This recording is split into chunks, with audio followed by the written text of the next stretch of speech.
Hello, everyone. Wherever you happen to be in the world, whether it's morning, afternoon, or evening, you've just joined UltraLife Today. I'm one of your hosts, Josh Bellieu. I'm here with Adam Payne. Adam Payne is my dear friend. He's the CEO of Ultra Botanica, lead inventor in the unique technology that we use to make specific types of ingredients, polyphenols primarily, very ultra bioavailable in the body. You know, we've been doing the UltraLife Today now. Adam, I think we've got like 30 plus archived episodes. This will be, I think, episode 39. I love it. And we've got these interesting, innovative, integrative functional medicine doctors, credentialed health specialists that we've interviewed from around the country and the world. And they always bring something really fascinating and new to the table. And a new friend to Ultra Botanica is a gentleman out of Georgia. His name is Dr. John Spence. He is an MD with all kinds of other initials to his name as well. And he is he specializes in integrative and regenerative medicine approaches. Yep. Received his bachelor's in biology from Emory University in Atlanta. Following his undergrad studies, Dr. Spence attended Lamar University in Beaumont, Texas, where he received his master's in biology, focusing on parasitology. Ooh, we may take a rabbit trail down that. And after completing his graduate studies, he received his Doctor of Medicine from Saba University of School of Medicine in the Netherlands Antilles. And Dr. Spence is board certified in family medicine. He's a certified wound specialist provider, but he and I had an interesting talk the first time we connected.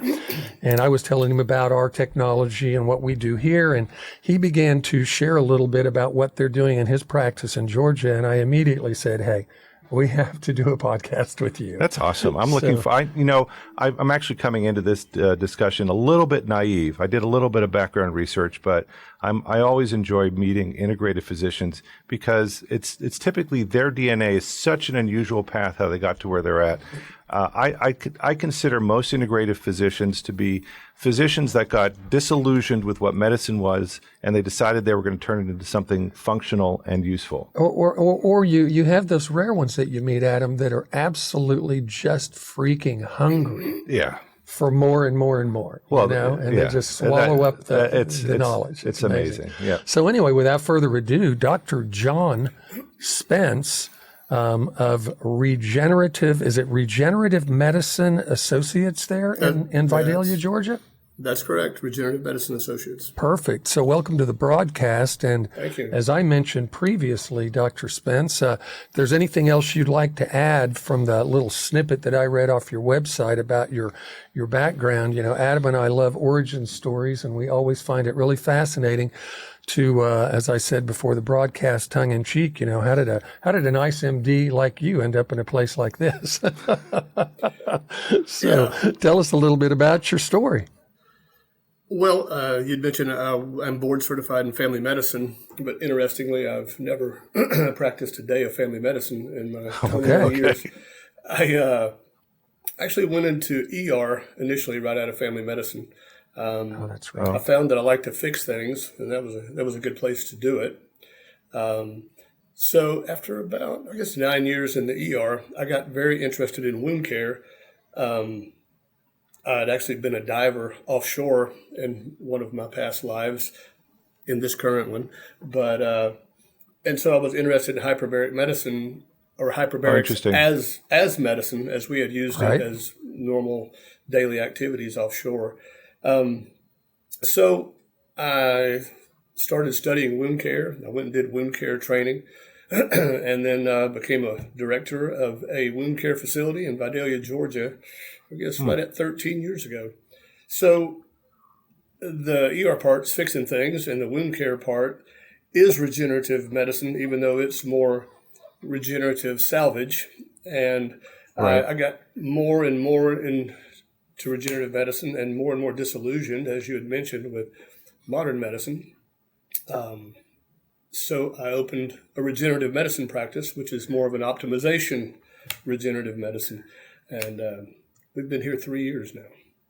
So what was, I'm sure, was there a moment in in working in wound care or in the ER where you decided that there was something more to medicine, or what was it? What was that transitional moment like for you?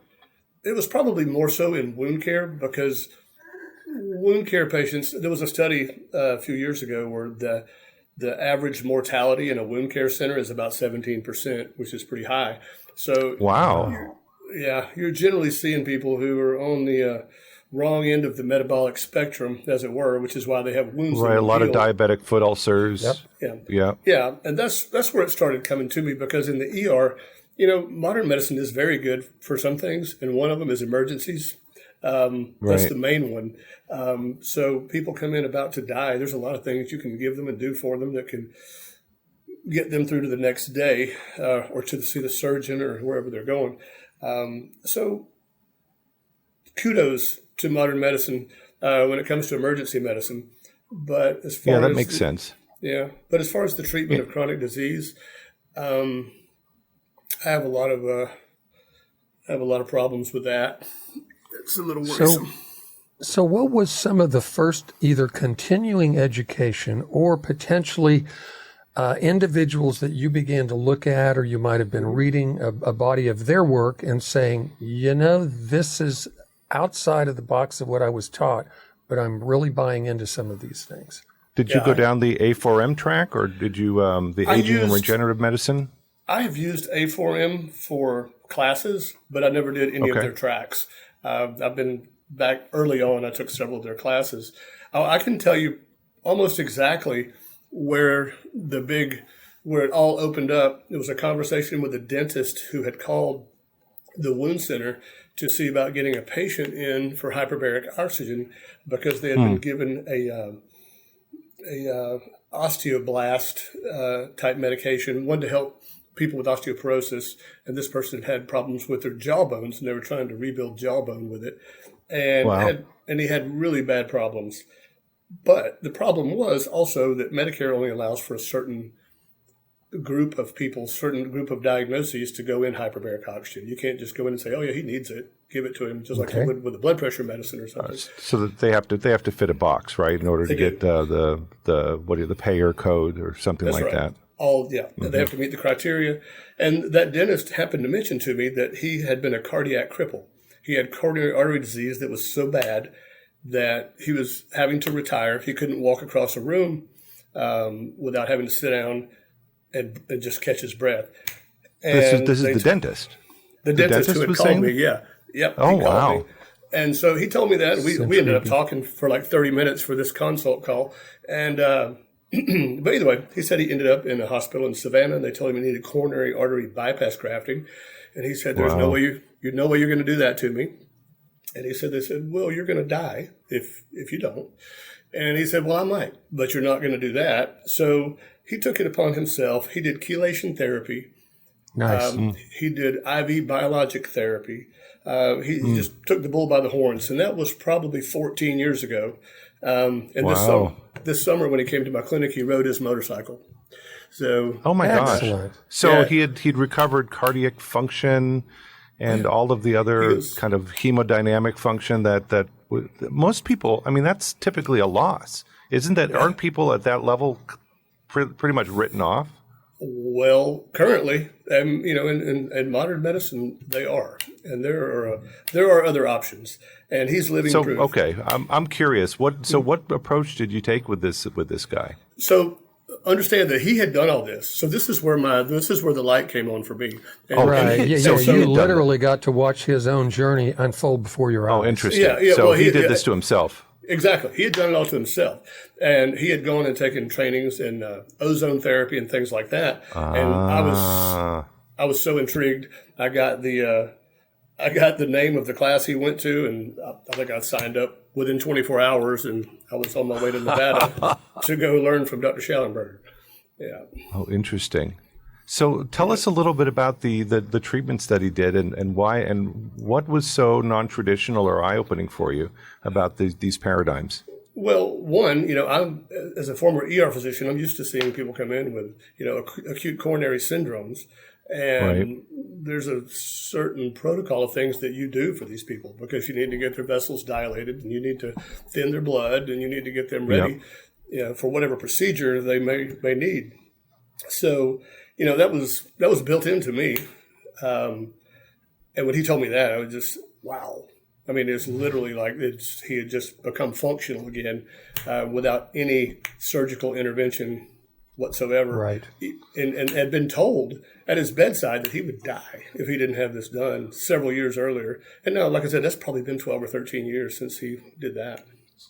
And so what did he do? Did he do the ozone therapy, or what I think protocol? the chelation, I think, is Yeah, one he of the did both. Chelation. He did both. Okay. He did both. He did ozone and chelation. And Dr. Schallenberger has actually come up with a treatment called Keyzone, which combines the two. And he did that. Keyzone. So chelation and ozone therapy. And ozone. We've had a Dr. Joseph Parita on our show a while back, and he's a stem cell guy. He has a 25,000 square foot stem cell center down in Florida. And he does a lot with mesenchymal stem cell activation, autologous and grafted stem cells, PRP, you name it. Yep. What does the ozone do? There has to be some sort of stem cell activation or tissue activation. Tell us a little bit about the theory of what happened with this guy and why is it so different? Well, the ozone, for one thing, helps greatly with inflammation and oxidation. And it's a little ironic that it helps with oxidation, even though it's a very strong oxidant. But what it does is help stimulate your body's own mechanisms, for instance, like the NRF2 pathway and things like this, to help your body start doing its own job. So just for our listeners, the NRF2 pathway is not those fluffy little toys. We've got on the end of our microphone. No, it's not. It's not Nerf balls and Nerf darts. NRF. It's NRF2, which is the body's natural detoxification pathway, when activated, it's actually like an efflux pump, and it pumps all the garbage out of the cells, right? Yeah. And curcumin's an activator of NRF2. I guess ozone's an activator of NRF2. The big one that was studied at Johns Hopkins is the broccoli seed extract, right? That's a true broc. Yes. Yeah. Glucoraphanin and stimulating the glutathione. Glucoraphanin. I like that. Sulfofurane. Yeah. Yeah. Some of my favorites. So ozone is also, I guess, I didn't know this, a very powerful NRF2 activator. Yeah. And I think I can't tell you that it activates stem cells, but I can tell you this. I use PRP a great deal on for joints. And I always follow that with ozone in the joint space immediately afterwards. And not only does it help with the discomfort, but my success rate with PRP, because you hear everybody, people come in, I want stem cells. I'm like, right. Well, first of all, we can't do stem cells per se, but there are biologics that may or may not include stem cells that you can use. But why do that? Let me do PRP first. For a fraction of what it would cost you to do that.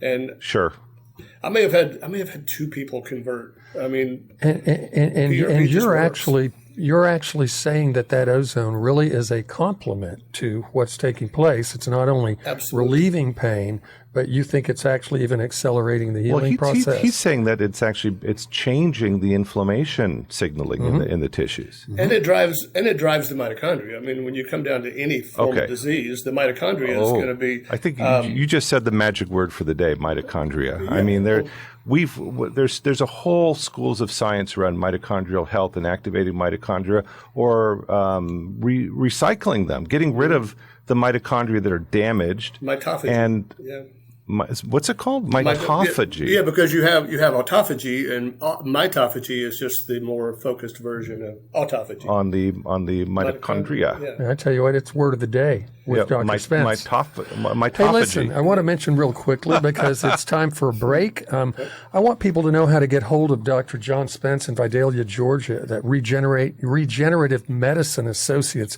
We're going to talk about a number of other really interesting modalities and tools he uses. Ask some cool questions. I'm sure get some amazing answers. And you're listening to UltraLife Today.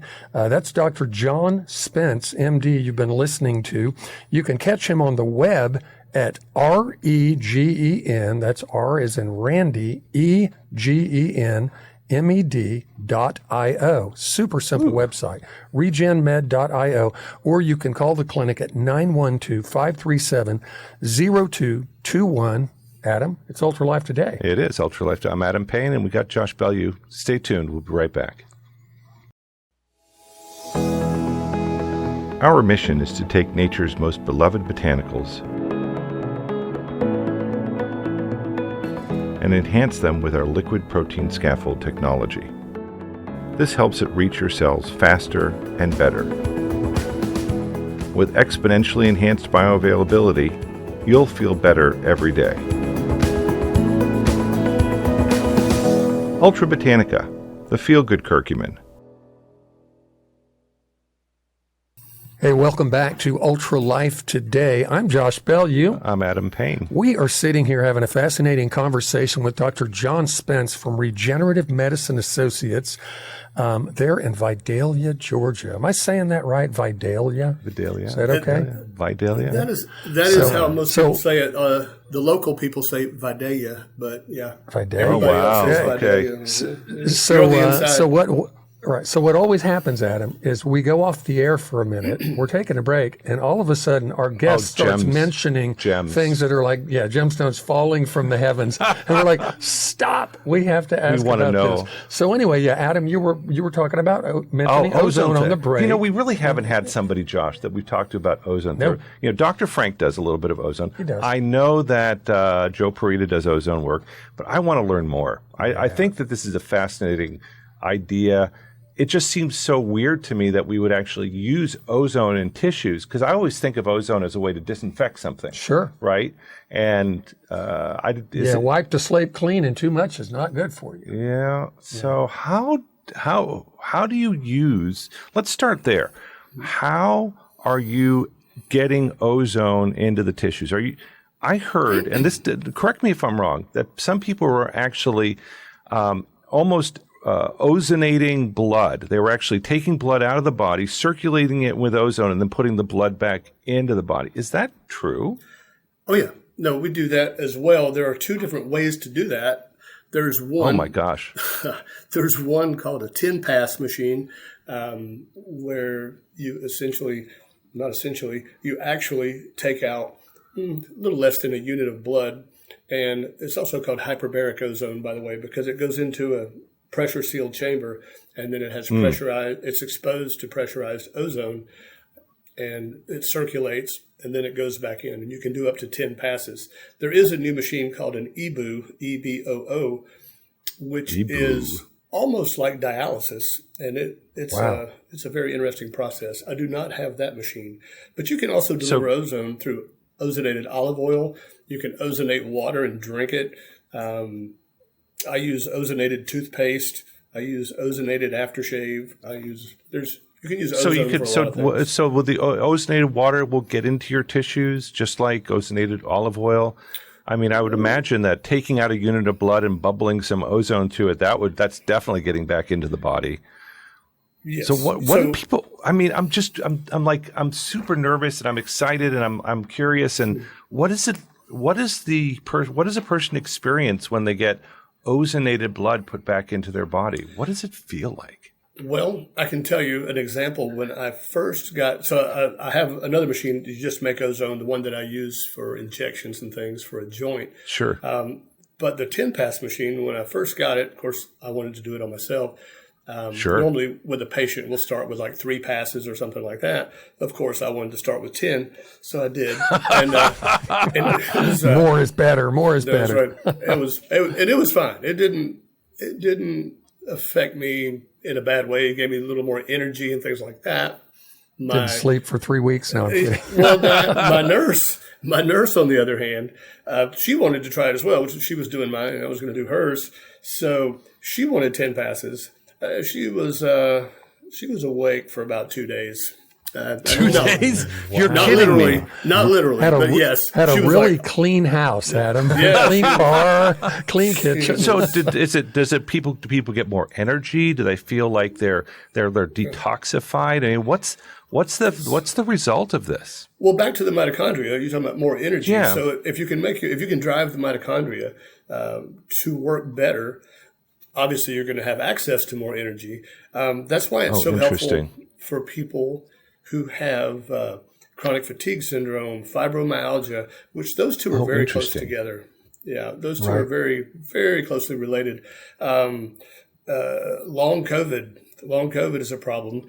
I think that Oh, likely has interesting. more to do with the heme molecules and the functionality, because everybody thinks of heme molecules as being the hemoglobin in your blood, but we make a lot of different heme molecules, and Yeah. we have several of them within our electron transport chain, which is the means by which we transfer that energy into ATP in our mitochondria so we can use it. And ozone drives that process. It helps push that along.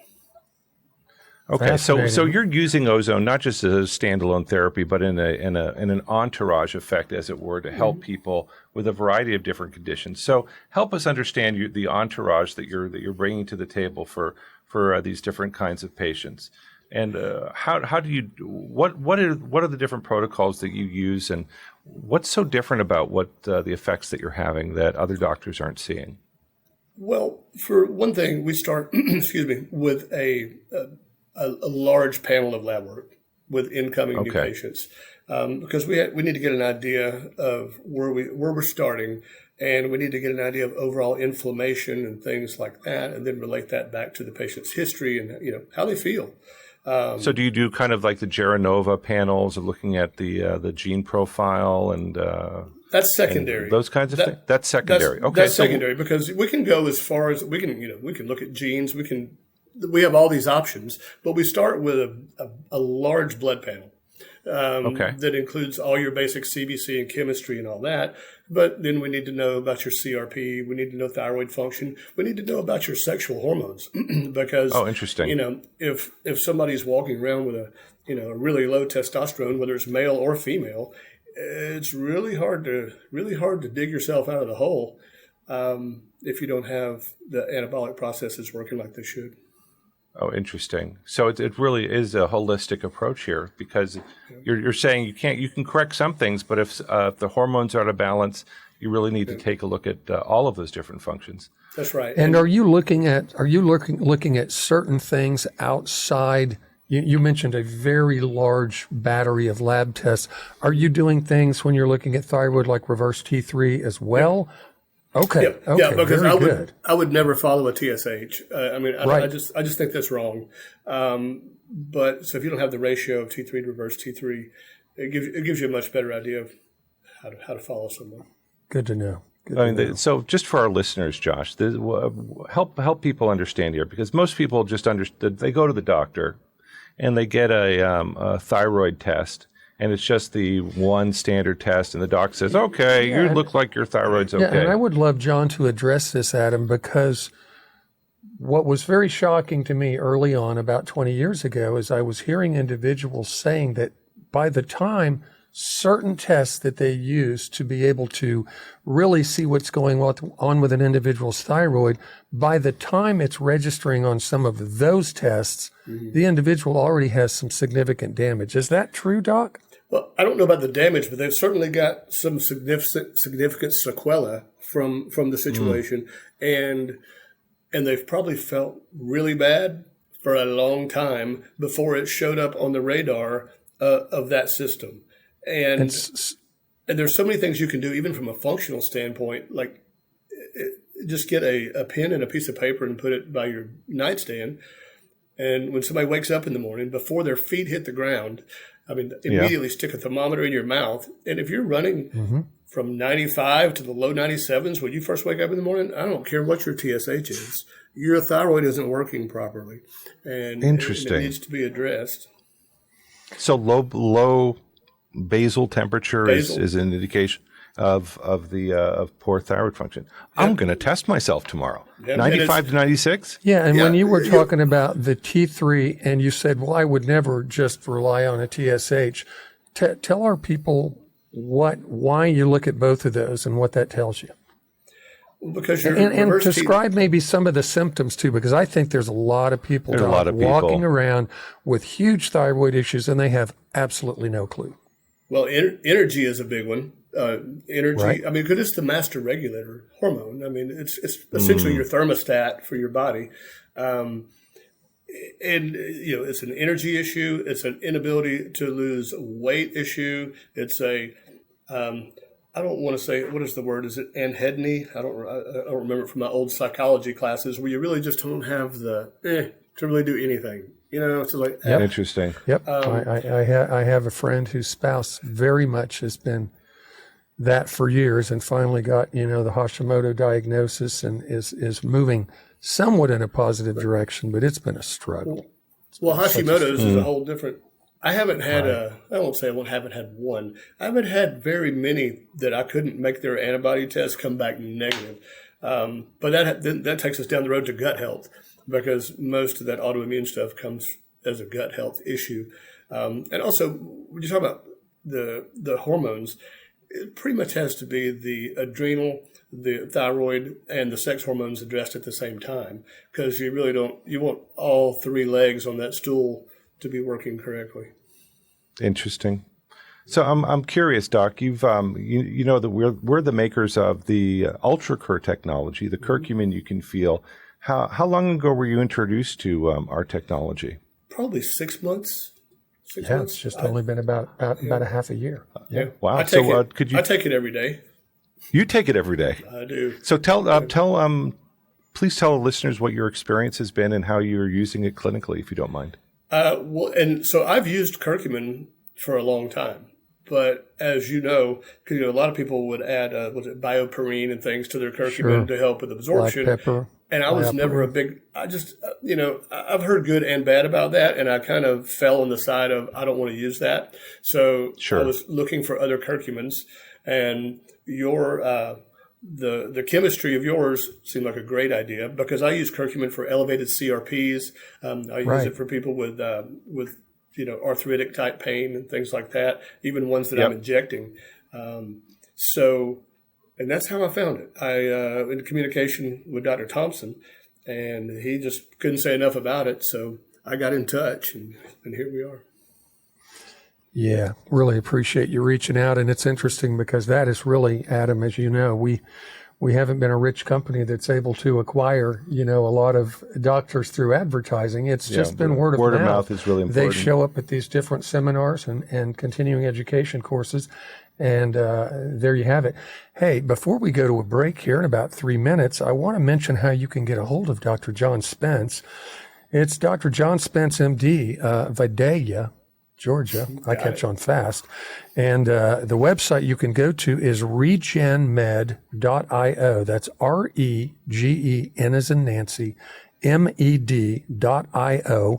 It's a phone number you can reach out to as well, 912-537-0221. That's 912-537-0221.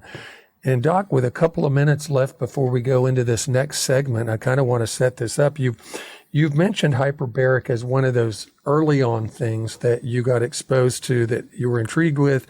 Your dentist friend that did the chelation, also, I guess, playing around in the hyperbaric space. You were noting that in your emergency room wound care, specifically your wound care portion of your life. I'd really love to plumb the depths of hyperbaric to see some of the applications that you're actually using for hyperbaric, because we've got a guy right here in Oklahoma City who is a big champion for vets, and he has done some things. A friend of mine has interviewed him for a television show that was very popular a few years back here, a local news show.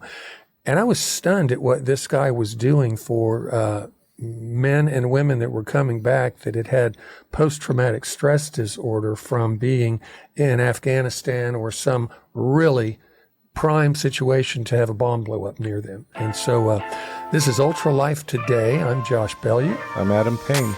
And, we'll be right back. Yep, stay tuned.